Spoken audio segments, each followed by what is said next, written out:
அண்ணா சமுதாய வானொலி, இது சமுதாயம் பங்கு பெறும் வானொலி. 90.4 அண்ணா வானொலி, இது இந்தியாவின் முதல்வராக சமுதாய வானொலி. அண்ணா சமுதாய வானொலி, இது சமுதாயம் பங்கு பெறும் வானொலி. 90.4 அண்ணா வானொலி, இது இந்தியாவின் முதல்வராக சமுதாய வானொலி. 90.4 மெகாஹெர்ட்ஸில் உங்கள் அண்ணா சமுதாய வானொலி. புதிய சமுதாயம் படைப்போம்.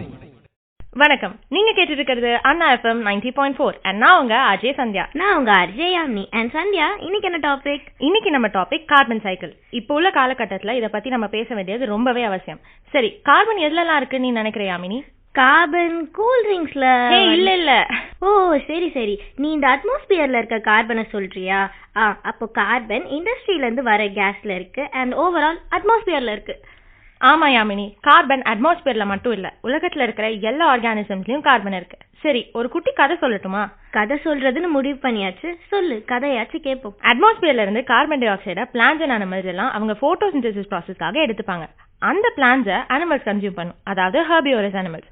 ஹெர்பிவோரஸை கார்னிவோரஸ் கன்சியூம் பண்ணும். தென் இந்த பிளான்ட்ஸ் அண்ட் அனிமல்ஸ் எல்லாம் செத்து போய் பூமியில டீகம்போஸ் ஆகும். அப்போ இதை மைக்ரோ ஆர்கானிசம்ஸ்லாம் டீகம்போஸ் பண்ணும். thousands of years இந்த டெட் ஆர்கானிசம்ஸ்லாம் பூமியில இருந்து ஃபாசில் ஃபியூவல்ஸா மாறிடும். அதை நம்ம யூஸ் பண்ணி மறுபடியும் கார்பன் டை ஆக்சைடை அட்மாஸ்பியருக்கு அனுப்பிடுறோம். சூப்பர்ப்பா. ஆனா கதையை குட்டியா முடிக்கிறதுக்காக சில விஷயத்த விட்டுட்டியே. எல்லாமே நானே சொன்னா எப்படி? நீயும் கொஞ்சம் சொல்லு. சொல்லிட்டா போச்சு. பிளான்ட்ஸ் அண்ட் ட்ரீஸ் ரிலீஸ் பண்ற ஆக்சிஜனை எடுத்துட்டு நம்ம கார்பன் டை ஆக்சைடா வெளியிடுறோம். இது ரெஸ்பிரேஷன் ப்ராசஸ். நம்ம மட்டும் இல்ல, அனிமல்ஸும் இதே தான் பண்ணுது. இதனால கார்பன் டை ஆக்சைடு அட்மாஸ்பியருக்கே போதா. Next root respiration. Plants and ட்ரீஸோட ரூட் பிரீத் பண்ணும்போது நம்மள மாதிரியே கார்பன் டை ஆக்சைடை ரிலீஸ் பண்ணும். அடுத்து decomposition. Dead plants organism decompose ஆகும்போது கார்பன் டை ஆக்சைடு ரிலீஸ் ஆகுது. ஃபாசில் ஃபியூவல்ஸான கோல், பெட்ரோல் இதெல்லாம் நம்ம பர்சனல் யூஸ்க்காகவும் இண்டஸ்ட்ரியல் யூஸ்க்காகவும் யூஸ் பண்ணி மறுபடியும் கார்பன் டை ஆக்சைடா அட்மாஸ்பியர்ஸ்ல விடுறோம். ஆக மொத்தத்துல நம்ம வாங்குறது கொஞ்சம், கொடுக்கறது நிறைய. ஆமா, கார்பன் டை ஆக்சைடும் கிரீன் ஹவுஸ் கேஸ் ஆச்சே, இதுவும் குளோபல் வார்மிங்க்கு காரணமாகுது. அதான் நம்ம ராஜாவும் மந்திரியும் இருக்காங்களே, அவங்க பேசி இதுக்கு ஒரு நல்ல முடிவை கொண்டு வருவாங்க. அது என்னன்னு ஒரு ஷார்ட் பிரேக் அப்புறம் பார்ப்போம். அண்ணா சமுதாய வானொலி, இது சமுதாயம் பங்கு பெறும் வானொலி.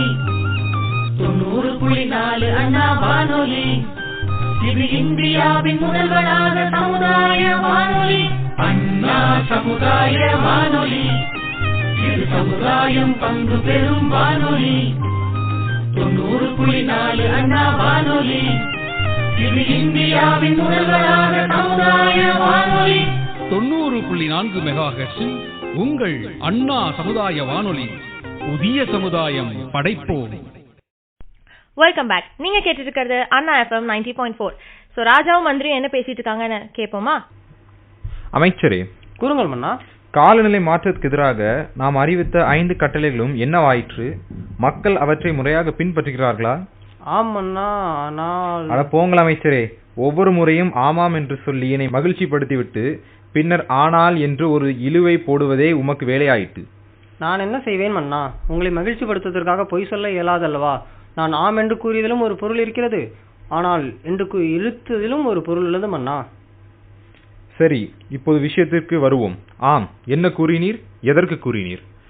புதுப்பிக்கத்தக்க ஆற்றல் குறித்து நமது மக்களிடையே வெகுவான வரவேற்பினை பெற்றுள்ளது. பெரும்பாலான மக்கள் தங்களது அன்றாட பயன்பாடுகளில் புதுப்பிக்கத்தக்க ஆற்றலையே பயன்படுத்துவதாக உறுதியளித்துள்ளனர் மன்னா. அடடா, இது நல்ல மாற்றமாயிற்றே அமைச்சரே.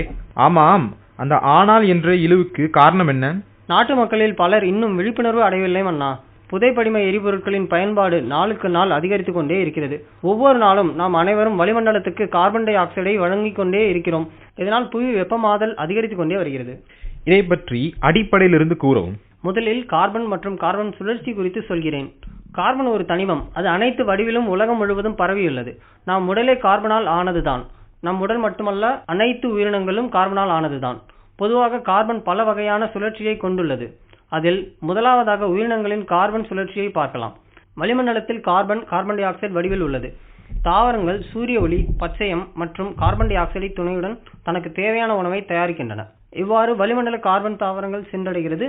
நாம் உண்ணும் உணவில் உள்ள கார்போஹைட்ரேட் கூட கார்பனின் ஒரு வடிவம்தான். விலங்குகள் தாவரங்களை உண்பதன் மூலம் கார்பன் விலங்குகளின் உடலுக்கு சென்றடைகிறது. இவ்வாறு உடலுக்கு செல்லும் கார்பன் சுவாசத்தின் மூலமும் உயிரினங்கள் இறந்த பின் அவைகள் உடலை நுண்ணுயிர்கள் சிதைப்பதன் மூலமும் வெளியேறி மீண்டும் வளிமண்டலத்தை அடைகிறது. மொத்தத்தில் பூமியுள்ள தாவரங்கள் மற்றும் விலங்குகளின் உடலில் கார்பன் மிகுந்துள்ளது, அப்படிதானே அமைச்சரே? ஆம், அது மட்டுமல்ல, மேலும் கடலிலும் கார்பன் சுழற்சி நடைபெறுகிறது. கார்பன் வாயு வடிவில் கடலில் கலந்து கரைந்து விடுகிறது. பின்பு கடல் நீர் ஆவியாகும் பொழுது காற்றில் வெளியேறி வளிமண்டலத்துடன் கலந்து இவ்வாறு இது தொடர் நிகழ்வாக நடந்து வருகிறது. பலாயிரம் ஆண்டுகளுக்கு முன்பு வாழ்ந்த தாவரங்களும் விலங்குகளும் இயற்கை பேரழிவின் காரணமாக பூமியில் புதையுண்டு பல்லாயிரக்கணக்கான ஆண்டுகளில் அழுத்தம் மற்றும் வெப்பத்தின் காரணமாக திட வடிவில் இன்னும் நாம் பயன்படுத்தும் நிலக்கரியாகவும் திரவ வடிவில் பெட்ரோலியமாகவும் மாறியுள்ளது. இவ்வாறு திடம் மற்றும் திரவ வடிவில் உள்ள கார்பனை நாம் ஆற்றலுக்காக பயன்படுத்தும் போது அவை வாயுவாக மாறி வளிமண்டலத்தை அடைகிறது. இப்படி வளிமண்டலத்தில் கலக்கும் கார்பன் டை ஆக்சைடு புவி வெப்பமயமாதலுக்கு காரணம். கார்பன் டை ஆக்சைடு அப்படி என்றால் என்ன? அதற்கும் புவி வெப்பநிலைக்கும் என்ன தொடர்பு? இந்த கார்பன் டை ஆக்சைடு ஒரு பசுமை வீட்டு வாயு மண்ணா. இதனோடு சேர்த்து மீத்தேன், நைட்ரஸ் ஆக்சைடு, நீராவி போன்றவையும் பசுமை வீட்டு விளைவிற்கு காரணமான வாயுக்கள் ஆகும். அமைச்சரே, நானே அடிக்கிற வெயிலில் உடல் புழுக்கத்தில் அமர்ந்திருக்கிறேன். நீர் என்னவென்றால் பசுமை வீட்டு விளைவு, பசுமை வீட்டு வாயுகள் என்று என்னை மனக்குழப்பத்தை ஏற்படுத்துகிறீர். என்ன விஷயம் என்று சற்று விளக்கமாக கூறுங்களேன். அண்ணா, சூரியனிலிருந்து பூமிக்கு வரக்கூடிய வெப்பத்தின் ஒரு பகுதியானது புவியால் எதிரொலிக்கப்பட்டு மீண்டும் விண்வெளிக்கு திரும்பி அனுப்பப்படுகிறது. ஆனால் வெளிமண்டலத்தில் இருக்கக்கூடிய இந்த வாயுக்கள் பூமியிலிருந்து வெளியேறும் இந்த வெப்பநிலையை உட்கிரகித்து வளிமண்டலத்திலேயே நிலைநிறுத்துகின்றன. இதனால் பூமியின் வெப்பம் அதிகரிக்கிறது. இதுவே பசுமை வீட்டு விளைவு என்றழைக்கப்படுகிறது. இதன் காரணமாகவே நம் பூமியில் தட்ப வெப்பநிலை சீராக உள்ளது. பசுமை வீட்டு விளைவு இல்லையெனில் நம் பூமி உறைபனியாக காட்சியளிக்கும். அமைச்சரே, அப்படியென்றால் பசுமை வீட்டு விளைவு நல்லதுதானே? இயற்கையாக நிகழ்ந்தால் அது நல்லதுதான் மன்னா. ஆனால் மனிதர்களின் பொறுப்பற்ற செயல்பாடுகளால் பசுமை வீட்டு வாயுக்களின் அளவு அதிகரித்ததால் பசுமை வீட்டு விளைவும் அதிகரிக்கும். இதனால் புவியின் வெப்பமும் வரைமுறையை தாண்டி அதிகரிக்கும். இதுவே தூண்டப்பட்ட பசுமை வீட்டு விளைவு என்று அழைக்கப்படுகிறது. அளவுக்கு மிஞ்சினால் அமுதமும் நஞ்சு என்பது போல் காலநிலையில் மாற்றத்தை ஏற்படுத்துகிறது. இந்த காலநிலை மாற்றத்தால் நாம் பல்வேறு இன்னல்களை சந்திக்க வேண்டியிருக்கிறது. அமைச்சரே, இது கார்பன் டை ஆக்சைடின் பங்கு என்ன? பசுமை வீட்டு வாயுக்களில் முதன்மையானது கார்பன் டை ஆக்சைடு மன்னா.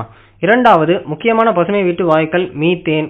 25 மடங்கு அதிக அளவில் புவியை வெப்பமயமாக்கும் தன்மை கொண்டது. ஆனால் வெளிமண்டலத்தில் மீத்தேனின் ஆயுட்காலம் 12 வருடங்கள் தான். கார்பன் டை ஆக்சைடின் ஆயுட்காலமோ 200 ஆண்டுகள். எனவேதான் கார்பன் டை ஆக்சைடு காலநிலை மாற்றத்தில் முக்கிய பங்கு வகிக்கிறது. அமைச்சரே, இந்த கார்பன் டை ஆக்சைடு பங்கு குறித்து சற்று விரிவாக கூற இயலுமா? நிச்சயமாக மன்னா. இப்படி தொடர்ந்து புதைப்படிம எரிபொருட்களை எரிப்பதால் வளிமண்டலத்தில் கார்பன் டை ஆக்சைடின் அளவு அதிகரித்து அதனால் ஏற்படக்கூடிய பசுமை வீட்டு விளைவின் காரணமாக புவி வெப்பமயமாதலும் காலநிலை மாற்றமும் நிகழ்கின்றன. அதனால் நாமும் அதிக வெப்பம், அதிக குளிர், நீண்ட புயல், பருவமழை பெய்தல், அளவுக்கு அதிகமான மழை, பயிரிழப்பு, வறட்சி என பல்வேறு இயற்கை பேரிடர்களுக்கு ஆளாகிறோம். அமைச்சரே, தக்க நேரத்தில் தாங்கள் எனக்கு கூறும் அறிவுரைகள் பஞ்சாமிர்தம் போல் இருக்கிறது. மிக்க நன்றி அமைச்சரே. நன்றி கூற அவசியம் இல்லை மன்னா. நான் எனது கடமையை தான் செய்கிறேன். நல்லது அமைச்சரே. இதற்கடுத்து என்ன செய்ய வேண்டும் என எனக்கு தெரியும். யாரங்கே? வெளியே எனது ஒற்றன் பானபத்திர ஓனாண்டி இருப்பான். அவனை உள்ளே வரச் சொல். உத்தரவு மன்னா. வணக்கம் மன்னா. வணக்கம் வணக்கம். நீ எனக்கு ஒரு உதவி செய்ய வேண்டும். ஆணையிடுங்கள் மன்னா. செய்து முடிக்க சித்தமாக உள்ளேன். காலநிலை மாற்றம், பசுமை வீட்டு விளைவு மற்றும் கார்பன் சுழற்சி ஆகியவை குறித்து விழிப்புணர்வு நம் நாட்டின் மூலை முடுக்கெல்லாம் பரவ வேண்டும். அதை நீயும் உனது ஒற்றப்படையும் செய்ய வேண்டும்.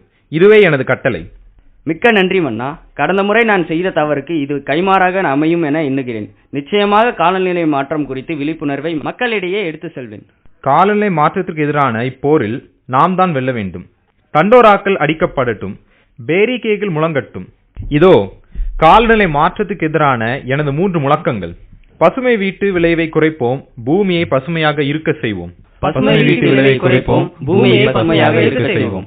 புதைப்படிம எரிபொருட்களை குறைப்போம், பூலகை காப்போம். புதைப்படிம எரிபொருட்களை குறைப்போம், பூலகை காப்போம். காலநிலை மாற்றத்துக்கு எதிராய் போராடுவோம். வருங்கால சந்ததியினருக்கு இப்பூமியை விட்டு செல்வோம். காலநிலை மாற்றத்துக்கு எதிராக போராடுவோம். வருங்கால சந்ததியினருக்கு பூமியை விட்டு செல்வோம். அருமை மன்னா, அருமை. மக்களே வாருங்கள், நம் அரசரின் முழக்கங்களை பின்பற்றி காலநிலை மாற்றம் குறித்து விழிப்புணர்வை நாடெங்கும் ஏற்படுத்துவோம். வருங்கால சந்ததியினருக்கு இப்பூமியை வளமுள்ளதாகவே விட்டு செல்வோம். சபாஷ், ராஜாவும் மந்திரியும்னா சும்மாவா?